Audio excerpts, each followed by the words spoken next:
Vista Profético te apresenta o último tempo e verdade presente. Nós estamos mirando que todo caminho de crise, o governo não está seguindo cegamente atrás do sistema apóstata. Roma vai dominando, usando o câmbio climático como meta para lograr domínio total, dividindo a nação, ponendo reino contra reino, nação contra nação. O que está passando? Acaso essa que está no último tempo?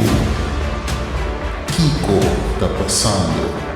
A pandemia está dominando, tomando medo e dividindo família e amistade, quitando-nos liberdade, sendo-nos escravos de um sistema econômico, planeando outra crise, ataque cibernético, jesuitismo está dominando, conquistando e assim atraindo uma protestantista profético, analisando. Ainda tem esperança de vida.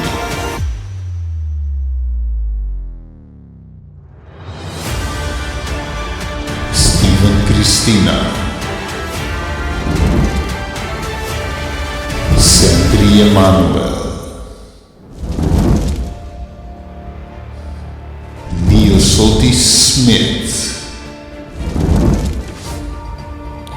Ingrid Quirindon, Robini junto para desmascarar o sistema apostata e alça a bandeira de verdade na rádio domingo, 9 de janeiro. 10 horas ainda para o horário de Caribe e 3 horas da tarde para o horário de Europa. Sintonizamos via ATS Media App, Cariflex, atstv.net e o Facebook page Doce Saudável, YouTube e também Rádio Ainda Tem Esperança.